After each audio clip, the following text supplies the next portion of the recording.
ঐতিহাসিকভাবে দেখা গেছে যে প্রতিটি বিএনপি সরকার এক উচ্চতার থেকে আর একটা অনন্য উচ্চতায় আমাদেরকে দেশকে অগ্রগতি দান করেছে। সেই জন্যে আপনারা লক্ষ্য করেছেন যে ইশতেহারে আমরা বিস্তারিত প্রতিশ্রুতিগুলো প্রদান করেছিলাম। এখন সেই প্রতিশ্রুতিগুলো জাতীয় এজেন্ডায় পরিণত হয়েছে। জাতীয় এজেন্ডায় পরিণত হওয়ার পরে আমাদের দায়িত্ব হচ্ছে একটা অর্থনৈতিক কৌশল প্রণয়ন, এবং সাধারণত 5 বছর মেয়াদি অর্থনৈতিক কৌশল প্রণয়ন করা হয়ে থাকে। সেই লক্ষ্যে আমাদের বিভিন্ন রকমের কমিটি গঠন করা হয়েছে। তার মধ্যে অন্যতম একটি কমিটি হচ্ছে বিশেষজ্ঞদের সমন্বয়ে উপদেষ্টা পরিষদ, এবং আজকে ওই উপদেষ্টা পরিষদের প্রথম সভা অনুষ্ঠিত হয়েছে। আমরা 3টি মৌলিক পার্থক্যর দিকে যেতে চাই। প্রথম হচ্ছে যে আমরা লক্ষ্য করেছি যে অতীতে যে বয়ান তৈরি করা হয়েছে এবং যে লক্ষ্যমাত্রা ধার্য করা হয়েছে তার সাথে বাস্তবের কোনো সঙ্গতি ছিল না, এবং সেগুলো মিথ্যার বেশাতি হয়েছে এবং মানুষকে এমনভাবে কল্পনার সাগরে ভাসিয়ে দেওয়া হয়েছে যার সাথে বাস্তবতার কোনো মিল ছিল না। সেই জন্যে বিশেষজ্ঞ কমিটি মনে করেছেন যে অতীতে যে কয়টি প্ল্যান বা পরিকল্পনা দলিল হাজির করা হয়েছে সেগুলোর মূল্যায়ন হওয়া দরকার, এবং সেগুলোর বস্তুনিষ্ঠ মূল্যায়ন হওয়া দরকার, এবং যার ফলে আমরা জানতে পারি যে অর্থনীতির বর্তমান পরিস্থিতি কীরকম এবং কেন আসলে ওগুলো কখনোই বাস্তবায়ন করা সম্ভব ছিল, এবং তাহলে কিভাবে বাস্তবায়ন করা যাবে। এটা হচ্ছে প্রথম সিদ্ধান্ত। দ্বিতীয় সিদ্ধান্ত হচ্ছে যে যেভাবে বিজনেস অ্যাজ ইউজুয়াল কায়দায় প্ল্যানগুলো করা হয় সেগুলো আসলে করে কোনো ফলাফল জনগণের দোরগোড়ায় পৌঁছায় না। কারণ আমরা ইশতেহারে উল্লেখ করেছি যে অর্থনীতির গণতন্ত্রায়ন চাই, অর্থাৎ সর্বজনের অংশগ্রহণ চাই। সর্বজনের যদি অংশগ্রহণ নিশ্চিত করতে হয় তাহলে সর্বজনের প্রয়োজন অনুযায়ী তার যে প্রয়োজন, তার যে নিড, তার সাথে তার যে চাহিদা, তার সাথে চাহিদার সাথে মিলিয়ে আমাদেরকে অর্থনৈতিক কৌশল নির্ধারণ করতে হবে, এবং সেই ক্ষেত্রে আমাদের আসলে ভিন্নভাবে চিন্তা করতে হবে, সৃজনশীল কায়দায় চিন্তা করতে হবে, এবং বর্তমান পরিস্থিতি যেগুলো আছে সেগুলোকে মাথায় নিয়ে আসলে ভবিষ্যতের দিকে যাতে বাস্তবায়নযোগ্য অর্থনৈতিক কৌশল চালু করতে হবে, অর্থাৎ অর্থনীতির গণতন্ত্রায়ন নিশ্চিত করতে হবে। এটি হচ্ছে দ্বিতীয় সিদ্ধান্ত। তৃতীয় সিদ্ধান্ত হচ্ছে যে আমাদের যে কৌশল নির্ধারিত হবে তার আসলে কাঠামোগুলোতে কি কি বিষয় সংযোজিত হবে, এবং সেই সংযোজনগুলো বাস্তবের সাথে কতটুকু তাল মেলানো হবে, এবং বাস্তবের সাথে তাল মিলিয়ে না হলেও হবে না। অনেকেই অনেক সময় বলতে পারেন যে এইগুলো অনেকভাবে অ্যাম্বিশাস, কিন্তু আমাদের অতীতের ইতিহাস আপনাদেরকে স্মরণ করিয়ে দিতে চাই। আপনাদের মনে আছে কোনো কেতাবি অর্থনীতিবিদ বলতে পারেন যখন 70-এর দশকে তেলের সংকট চলছিল, তাহলে কোনো কেতাবি অর্থনীতিবিদ বলবেন যে 70-এর দশকে তেলের সংকট আছে, তেলের যেহেতু সংকট আছে তাহলে লেনদেন ভারসাম্যের ক্ষেত্রে বড় রকমের সংকট দেখা দেবে। কিন্তু আমরা 70-এর দশকে যখন দুর্ভিক্ষ পীড়িত অর্থনীতি উত্তরাধিকার সূত্রে পেয়েছি তখন কিন্তু ওই হতাশা জাগানিয়া অনেক বক্তব্য তৎকালীন সময় দেয়া হয়েছে, কিন্তু আমরা লক্ষ্য করেছি যে কিভাবে সংকটকে সম্ভাবনার দুয়ারে স্থাপন করা যায়। কারণ ওই তেল সংকটের সময় মধ্যপ্রাচ্য বা পশ্চিম এশিয়া বা উপসাগরীয় অঞ্চলের দেশগুলো উদ্বৃত্ত পুঁজি আহরিত হচ্ছিল, আর আমাদের ছিল উদ্বৃত্ত জনশক্তি। শহীদ প্রেসিডেন্ট জিয়াউর রহমান তার নিজস্ব উদ্যোগে একটা নতুন দ্বার উন্মোচন করেছেন। তার মানে হচ্ছে যে জনগণের যে কোনো সংকটকে সম্ভাবনায়, অর্থাৎ আমরা প্রতিবারই সরকার গঠনের পরে এই ধরনের সংকটের সম্মুখীন হয়েছি, কিন্তু জনগণের যেহেতু সমর্থন আছে, জনগণের যেহেতু বৈধতা আছে, জনগণের যেহেতু আকাঙ্ক্ষা বাস্তবায়নের ইতিহাস আছে, আমরা প্রতিবারই দেখেছি যে প্রতিটি সংকট থেকে উত্তরণ ঘটে আর একটা নতুন উচ্চতায় গেছে। আপনাদেরকে একটা ছোট্ট উদাহরণ দিলে বিষয়টি পরিষ্কার হবে। উন্নয়নের বয়ান শুনেছেন, কিন্তু সর্বশেষ বিএনপি সরকার প্রবৃদ্ধির হার যেখানে রেখে গেছিল তার থেকে কিন্তু 1% বাড়েনি, যদি ওই পরিসংখ্যানের গ্রহণযোগ্যতা নিয়ে প্রশ্ন না করে এমনি গ্রহণ করেন। কিন্তু অতীতের যদি খেয়াল করেন তাহলে প্রতিটি বিএনপি সরকারের সময় 2% পয়েন্ট হারে কিন্তু প্রবৃদ্ধি বেড়েছে। তাহলে আপনাদেরকে দুটো উদাহরণ দিলাম, আবার আমি আরও উদাহরণ দিতে পারি যে আমরা প্রতিবারই জনগণের সাথে সম্পর্কযুক্ত পরিকল্পনা কৌশল গ্রহণ করি এবং বাস্তবায়ন করি, এবং বাস্তবায়নের নজির অনেকগুলো আছে। আমরা অতীতে লক্ষ্য করেছি এই পরিকল্পনাগুলো তৈরি করা হয়, যদি অন্যভাবে বলেন, আমাদের এক বিশেষজ্ঞ এভাবে বলেছেন, যেগুলো হচ্ছে যে স্বরচিত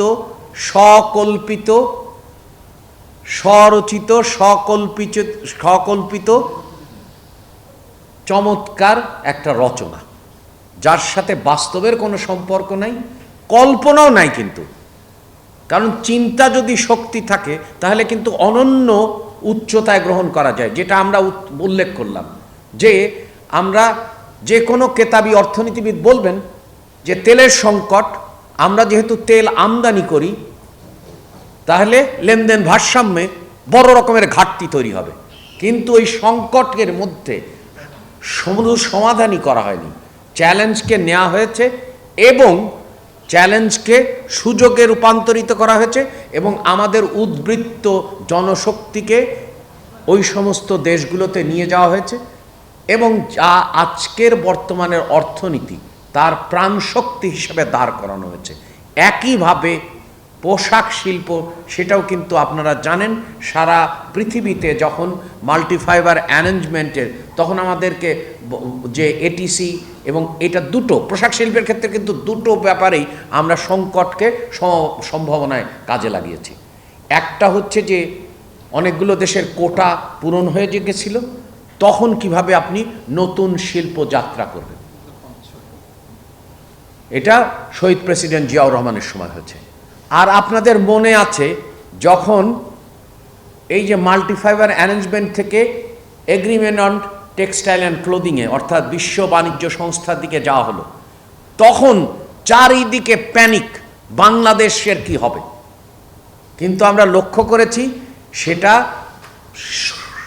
আপনার সঠিক সিদ্ধান্তের কারণে এবং দেশীয় সিদ্ধান্তের কারণে এবং স্বনির্ভরতার চিন্তার থেকে এবং অর্থনীতির শক্ত ভিত দাঁড় করানোর চিন্তা থেকে আমরা শুধু সেই সংকটকে মোকাবেলাই করিনি, আজ পোশাক শিল্প একটা জায়ান্টে পরিণত হয়েছে, এবং প্রতিটি $1 বিলিয়ন, সেটা রেমিটেন্সের কথা বলেন, সেটা মরহুমা বেগম খালেদা জিয়ার সময় অর্জিত হয়েছে, এবং একই সাথে গার্মেন্টস পোশাক শিল্প খাত একটা জায়ান্টে পরিণত হয়েছে। তা আমরা মনে করি একটা মাত্র কারণ জনগণের যদি সমর্থন থাকে, জনগণ কর্তৃক যদি বৈধতা থাকে, জনগণের যদি অংশগ্রহণ থাকে, এবং ওই নেতৃত্ব যদি জনগণের কাছে দায়বদ্ধ থাকে এবং জনগণের সামনের দিকে নিজে মেনে নিজে নেতৃত্ব দিয়ে সামনের দিকে যদি নেওয়া যায়, তাহলে কিন্তু সকল অর্জন সম্ভব। এবং আমরা তা লক্ষ্য করেছি। এই রকম প্রতিবন্ধকতার সময়ও ইশতেহারের যে ঘোষিত প্রতিশ্রুতির একের পর এক বাস্তবায়িত হচ্ছে, এবং আমরা কল্যাণকর রাষ্ট্রের দিকে যাচ্ছি। আমরা সামাজিক প্রতিরক্ষণ ব্যবস্থা বা সোশ্যাল সিকিউরিটি বা সোশ্যাল প্রোটেকশন একটা ঘুণে ধরা অবস্থার মধ্যে ছিল। রাজনৈতিকভাবে অপব্যবহারে একেবারেই খুবই খারাপ অবস্থা ছিল, যে বিষয়ে আপনারা জানেন। যাদের তালিকাভুক্ত হওয়ার কথা না তারা তালিকাভুক্ত হতেন, এবং যাদের তালিকাভুক্ত হওয়ার কথা ছিল তারা কখনো তালিকাভুক্ত হয়নি, কারণ রাজনৈতিকভাবে অপব্যবহার করা হয়েছে। কিন্তু আমরা দেখেছেন ইতিমধ্যেই আমরা সামাজিক প্রতিরক্ষণ ব্যবস্থার ক্ষেত্রে একটা বৈপ্লবিক পরিবর্তন অনুষ্ঠিত হয়েছে। আমরা আর টার্গেটেডের মধ্যে নেই, আমরা সর্বজনীন উন্নয়নশীল দেশগুলোর মধ্যে আমরা একটা প্রথম কাতারে আছি। এটা ইউরোপিয়ান মডেলে আমরা সার্বজনীন ব্যবস্থা দেখেছি, কিন্তু বাংলাদেশের প্রথমত, দক্ষিণ এশিয়ায় তো অবশ্যই অনেক দেশের মধ্যে স্বল্পোন্নত দেশ তো আছেই, এবং চীনের ক্ষেত্রেও কিন্তু সব ক্ষেত্রে হয়নি। তাহলে উন্নয়নশীল বিশ্বের ক্ষেত্রে আমরা নতুন একটা মাত্রা তৈরি করেছি, এবং আপনারা খেয়াল করেছেন ইতিহাস ঐতিহ্যকে আমরা ধারণ করি, এবং আমরা মনে করি যে সামনের দিকে এগিয়ে যাওয়া দরকার। কৃষককে কখনো সম্মান দেখানো হয়নি, কৃষককে কখনো মর্যাদা দান করা হয়নি, কৃষককে কখনো অধিকার দেওয়া হয়নি। এখানে আন্দোলন হয়েছে, অনেক প্রাণ দিয়েছেন।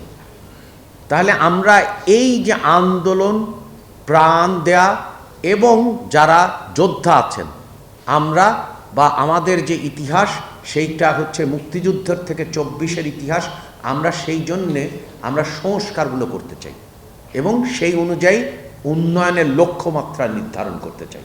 অর্থাৎ হচ্ছে যে রচনা চাই না, সুখপাঠ্য রচনা, এবং যার সাথে বাস্তবের কোনো মিল নাই, এবং সেটা হচ্ছে যে চর্বিত, চর্চিত এবং বয়ানের মধ্যে সীমাবদ্ধ না, এবং তারপরে একটা লুটপাটের ধ্বংসপ্রাপ্ত অর্থনীতির উত্তরাধিকার হিসাবে দিয়ে যা, এবং তাকে আমাদেরকে এখন পুনর্গঠন করতে হচ্ছে, পুনরুদ্ধার করতে হচ্ছে, এবং সামনের দিকে এগিয়ে নিয়ে যাচ্ছে। সেই লক্ষ্যেই আমরা এই পরিকল্পনাগুলো সাজিয়েছি। এবং আপনাদের যদি কোনো প্রশ্ন থাকে, আমার সাথে পরিকল্পনা মন্ত্রণালয়ের প্রতিমন্ত্রী জনাব জোনায়েদ সাকি আছেন, এবং জিইডির এর সদস্য আছেন। আমরা আপনাদের প্রশ্নগুলোর উত্তর দেব, তবে সংক্ষিপ্ত প্রশ্ন হলে সুবিধা হয়, কারণ আপনার তো 2 মিনিট লাগবে। জি জি স্যার, আমার কয়েকটা বেসিক কোশ্চেন আছে। সেটা হলো যে স্যার, এই যে আপনারা একটু নাম দিয়েছেন স্ট্যাটিক ফ্রেম, কিন্তু একটা মেয়াদ হয় হচ্ছে 2025-30। আমরা জানি যে আওয়ামী সরকার যে 5 প্ল্যান করেছিল সেটা মেয়াদ শেষ হয়েছিল 2025-এর জুন, যদিও গণভোটারের পর ওটা স্থগিত করা হয়। তাহলে এই আপনারা যে স্ট্র্যাটেজিটা করছেন সেটা কি ওটার কন্টিনিউশন? এটা একটা বিষয়। দ্বিতীয় বিষয় স্যার, শিক্ষা এবং স্বাস্থ্য দুটো সেক্টরে আপনারা জিডিপি 10% ইনভেস্টমেন্টের কথা বলছেন। তো আমাদের তো রেভিনিউ মোবিলাইজেশন অবস্থা খুবই খারাপ, দেশের 700 টাকা দিচ্ছে। তো আপনারা এইটা বাস্তবায়ন করার ক্ষেত্রে রেভিনিউ মোবিলাইজেশন কিভাবে করছেন? জি, আর আপনাদের ফ্ল্যাগশিপ কিছু কাজ আছে যেটা জি জি আপনার প্রশ্ন আমি বুঝতে পেরেছি, অন্যদেরও প্রশ্ন উত্তর দিচ্ছি। যে না, আমি প্রশ্নটার উত্তর দিই। আমরা আজকের কৌশলের প্রথম দিন বসেছি, এবং কৌশল যখন খসড়া পর্যায়ে হবে তখন আপনাদের সাথে আলোচনা করা হবে। যখন এটা আমরা পার্লামেন্টে দেব তারপরেও আপনাদেরকে আলোচনা করাতে হবে। আমাদের আজকের আলোচনার মৌলিক বিষয় ছিল হচ্ছে যে আমাদের বারবার জনতা আন্দোলন করেছে, তারা পরিবর্তন দেখতে চেয়েছে, তারা সংস্কার দেখতে চেয়েছে, অর্থনীতির গণতন্ত্রায়ন দেখতে চেয়েছে। কিন্তু আমরা লক্ষ্য করেছি যে প্রতিটি পরিকল্পনাই বাস্তবায়নের কোনো কৌশল ছিল না, যার ফলে আমরা লক্ষ্য করছি বার্ষিক উন্নয়ন কর্মসূচির এই রকম কম বাস্তবায়ন। আমাদের প্রতিটি পরিকল্পনার মধ্যেই মূল্যায়ন এবং পুনর্বীক্ষণের ব্যবস্থা ঠিকমতো ছিল না। অর্থাৎ আমরা বলার চেষ্টা করছি যে অর্থনৈতিক কৌশলের ক্ষেত্রে যেমন বাস্তবায়নের কৌশল নির্ধারণ করতে হবে, তার সাথে সাথে বাস্তবায়ন কৌশল নির্ধারণ করতে হবে, এবং তার সাথে সাথে আমাদেরকে দায়বদ্ধ হতে হবে যাতে প্রতিটি বিষয়ে আমরা জনতার কাছে জানাতে চাই। আপনারা মনে আছে আমাদের ইশতেহারে ড্যাশবোর্ডের কথা বলা আছে, আমরা হাতির ঝিলে বাতি জ্বালিয়ে বিদ্যুৎ করে এখনকার পরিস্থিতি যেতে চাই না। আমরা যেহেতু দায়বদ্ধ, এবং জ্বালানির ক্ষেত্রে আমরা কিভাবে আমরা সবচেয়ে বেশি মাত্রায় পেনাল্টি দিচ্ছি, অর্থাৎ আমরা একটা নতুন দেখছি যে সরকার জনগণের কাছে যত দায়বদ্ধ সেই সরকারকে সবচেয়ে বেশি পেনাল্টি দিতে হচ্ছে। কারণ হচ্ছে যে একটা পতিত সরকার দীর্ঘমেয়াদী মূল্যস্ফীতি রেখে গেছে, এবং যার কারণে দরিদ্র মানুষের সংখ্যা গত 3 বছরে ন্যূনতম 90 লাখের মতো বেড়েছে। এখন যদি তড়িঘড়ি করে জ্বালানি বা বিদ্যুতের ক্ষেত্রে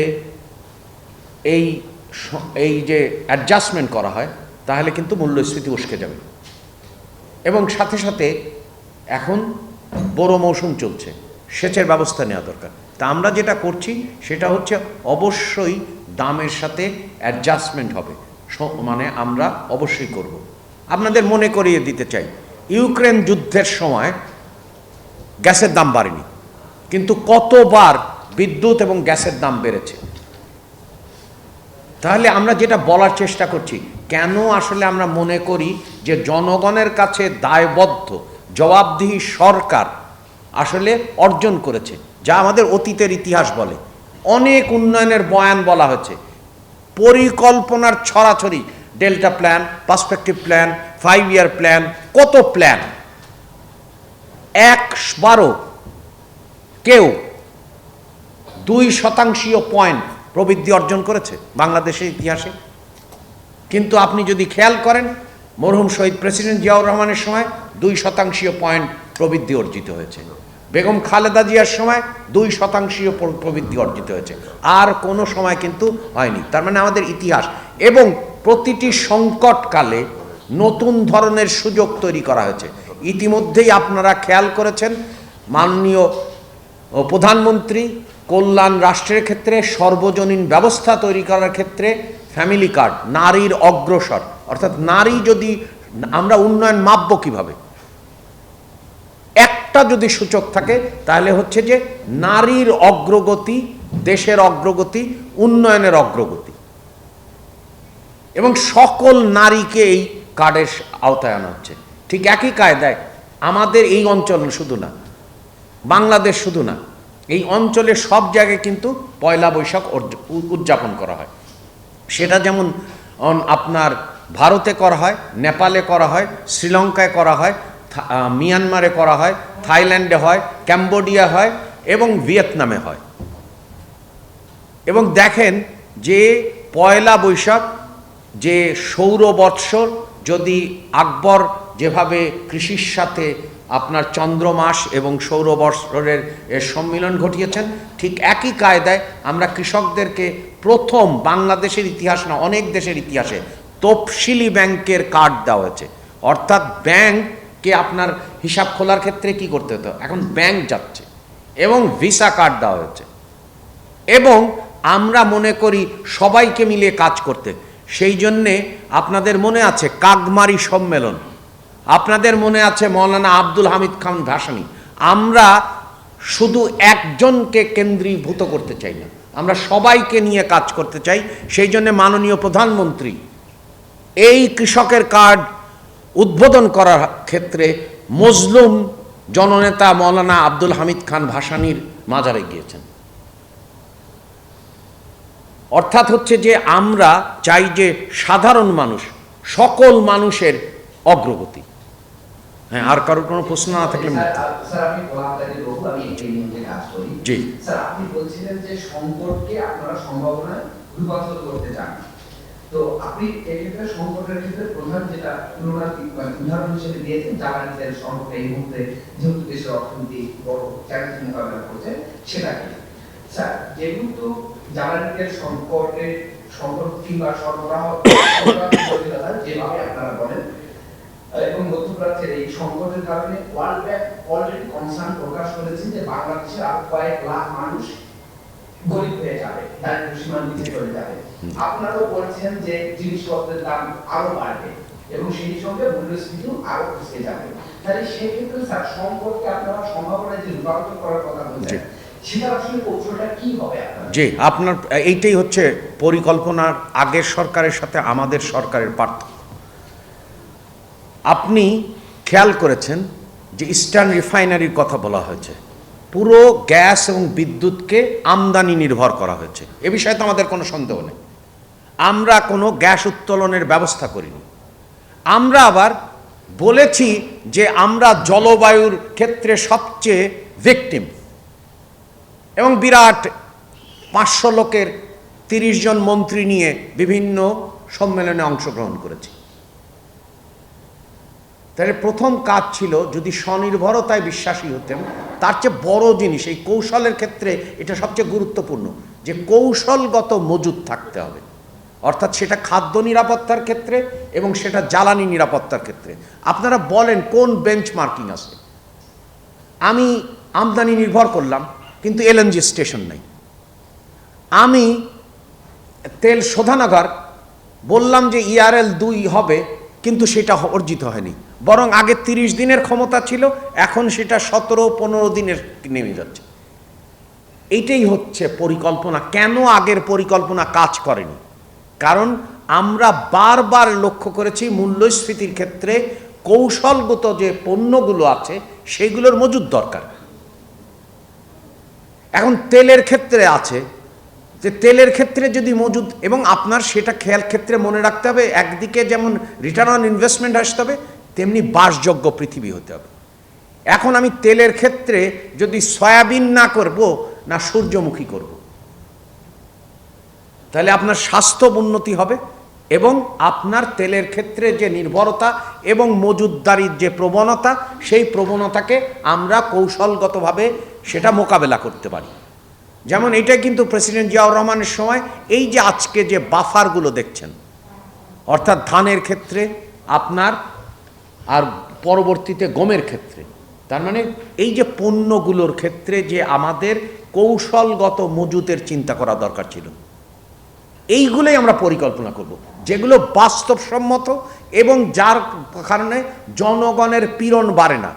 আমরা লক্ষ্য করেছি অলিগার্কিরা কিভাবে তারা বাজারকে কখনোই বাজারের মতো কাজ করতে দেয়নি, বরং বাজারকে তারা নিয়ন্ত্রণ করেছে, নির্ধারণ করেছে দাম সেই, এবং তার ফলে ভোক্তারা আজকে সবচেয়ে বেশি মাত্রায় ক্ষতিগ্রস্ত হয়েছে এবং দারিদ্র মানুষের সংখ্যা বেড়েছে। অর্থাৎ নিম্নবিত্ত দরিদ্র হয়েছে, নিম্ন মধ্যবিত্ত নিম্নবিত্তে পরিণত হয়েছে। তো এই যে আপনি খেয়াল করেছেন কৌশলগুলো, এরকম কোনো কৌশল আছে? আপনারা যদি খেয়াল করেন, এই অতীতের সরকারে পরিকল্পনা করেছে, সেইখানে টেকনোলজিক্যাল ক্যাচিং আপ নেই, কোনো ব্যাকগ্রাউন্ড পেপার করা হয় নাই কারিগরি বিষয় নিয়ে। তো এই বর্তমান বাস্তবতায় যেখানে ইন্ডাস্ট্রিয়াল রেভলিউশনের এই পর্যায়ে, সেইখানে আপনি কিভাবে টেকনোলজিক্যাল ক্যাচিং আপ করবেন সেটার তো নাই। আমরা সারা পৃথিবীতে একটা পরিবর্তন দেখছি, সেই পরিবর্তন হচ্ছে যে কিভাবে শিল্পায়ন নীতি করা দরকার, কৌশল দরকার, অর্থাৎ ইন্ডাস্ট্রিয়ালাইজেশনের দিকে, ইনভেস্টমেন্টকে কীভাবে ইন্ডাস্ট্রিয়ালাইজেশনের দিকে, সেটাও কিন্তু আমরা লক্ষ্য করিনি। তাহলে হচ্ছে যে পরিবর্তনগুলো করতে হবে যাতে জনগণ কর্মসংস্থান পায়, এবং কর্মসংস্থান না, একই সাথে সর্বজনীন সামাজিক নিরাপত্তা নিশ্চিত করা হয়, অর্থাৎ মানবিক গণতান্ত্রিক কল্যাণকর রাষ্ট্র, যা আমরা সবসময় প্রতিজ্ঞাবদ্ধ যে মুক্তিযুদ্ধের সমতা, মানবিক মূল্যবোধ এবং সামাজিক ন্যায় বিচার নিশ্চিত করার, এবং সেইখানেই কল্যাণ রাষ্ট্রের দিকে যাচ্ছে। আর আমার মনে হয় যদি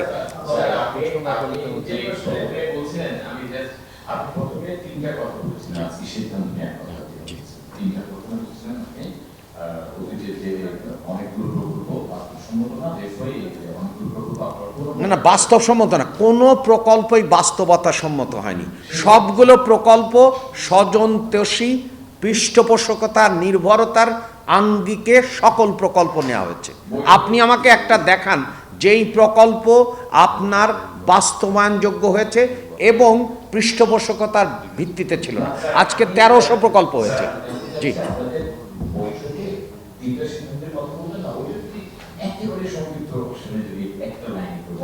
সিদ্ধান্ত? যে আমরা তো বলছি যে আমরা আমাদের পরিকল্পনা প্রণয়নে একটা বড় রকমের আমাদের প্যারাডাইম শিফট করতে হবে। অর্থাৎ এগুলো কাজও করছে না, এগুলো যে লক্ষ্যমাত্রা নির্ধারিত হয়েছিল সেগুলো কখনো বাস্তবায়িত হয়নি, এবং এর সাথে বাস্তবায়নের যে কৌশল সেগুলো ছিল না। এগুলো মোটা দাগে সরকারের এক ধরনের বিনিয়োগ পরিকল্পনা ছিল, কিন্তু আমাদের সরকারের বিনিয়োগ পরিকল্পনার সাথে তো ব্যক্তিগতের বিনিয়োগ পরিকল্পনার যে কমপ্লিমেন্টারিটি সেটা রাখতে হবে। আমাদের একই সাথে আমাদের মনে রাখতে হবে যে আমরা কিভাবে কল্যাণকর রাষ্ট্রের দিকে যাব। আবার একই সাথে মনে রাখতে হবে যে বর্তমান পৃথিবীর যে পরিবর্তনগুলো হচ্ছে সেই পরিবর্তনগুলো আগে আমরা ধারণ করব, এবং ধারণ করে কৌশল নির্ধারণ করতে হবে যাতে করে আমরা কোনোভাবেই বাধাগ্রস্ত না হই। এবং একই সাথে আমাদেরকে মনে রাখতে হবে যে নীতির ক্ষেত্রে আপনার প্রেডিক্টেবিলিটি থাকতে হবে। অর্থাৎ একজন বিনিয়োগকারী জানবেন যে নীতি কৌশলগুলো আপনার প্রেডিক্টেবল আছে, এবং এই পুরোর ক্ষেত্রে আমাদের একটা নতুন দার্শনিক ভিত্তি আছে।